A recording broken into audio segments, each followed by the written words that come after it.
$487 every month. That is the number you agreed to when you signed the papers. You remember the signing, the pen moving across more pages than you expected, the finance manager across the desk explaining terms in a tone that assumed you understood them. You nodded in the right places. You initialed where the arrows pointed.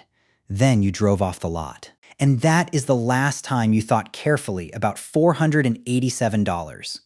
Within 60 days, it became weather, part of the monthly landscape, as automatic and unremarkable as the electric bill, as unavoidable as rent, just the car payment, just what having a car costs, just what everyone pays. Everyone does pay it. That is the most expensive part, the normalization. The quiet, collective agreement that financing a depreciating asset at interest for the majority of your adult life is simply how cars work. It is not how cars work. It is how car payments work. Those are two different things. And the distance between them is one of the largest wealth transfers most people will ever participate in without knowing they are participating. Here is the first number nobody shows you at the dealership. You financed $28,000, 72 months, 7.5% interest. The monthly payment is $487. Over the life of the loan, you will pay $35,064. That is $7,064 in interest on a vehicle, on something that began losing value the moment you drove it off the lot. In the first minute of ownership, before you reached the first stoplight, the car was worth less than you paid for it. By year 3, the midpoint of your loan, you still owe $16,000, but the car is worth $15,200. You are underwater. Most people are underwater on their car for the majority of the time they are paying for it. Most people do not know this. Most people are not told. By year 6, when the final payment clears, the car you paid $35,000 for is worth $10,000. You paid $35,000. You own something worth $10,000. That is the first price tag, the visible one. There is a second price tag. It appears on no contract. It is the second destination for your $487 if it goes somewhere else instead of to a lender. $487 a month, invested in a total market index fund. At a historical average return of 10%. Over those same 72 months, $43500. You read that correctly. The payment that felt like weather had a second destination available the entire time. A destination that produces $43,500 instead of a vehicle worth $10,000. But that is just one car. Here is the lifetime number. You are 22. You finance your first car. At 27, the loan ends. You trade in. New car. New loan? 32? Same. 38? Same. 44? Same. 50? Same. 55? Same.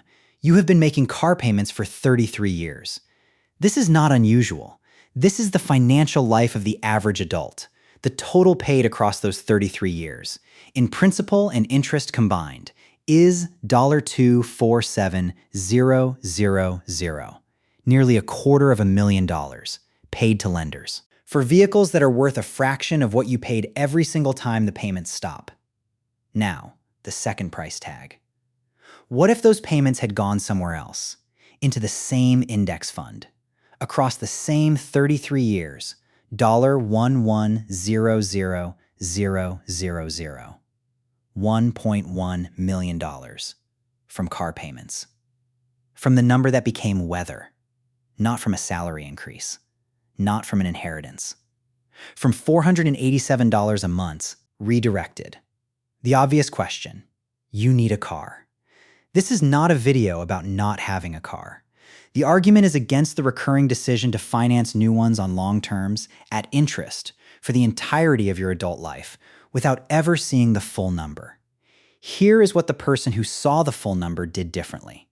At 22, they bought used, $8,000 cash. They took the $340 that would have been the payment and transferred it to an index fund on the 5th of every month. They never had a car payment.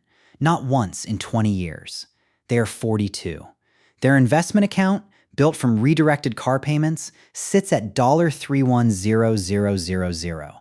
The person who financed new cars for the same 20 years has an investment account that barely exists. Because the $487 was always going somewhere. It just was not going there. This is not about deprivation. The person who bought used still had a car, still drove to work, still picked up their kids. The car just did not cost them what the other car cost. And the difference did not go to a dealership. It compounded. $487. Still the number. The same number you agreed to when you signed the papers. But now you have seen the second price tag. The second price tag is not on the car. It is on the future you are funding for someone else every month instead of your own. Every car payment is a recurring vote, not a vote on transportation. A vote on whose financial future gets funded this month. The lender's or yours. You already know what the payment is. Now, you know what it costs.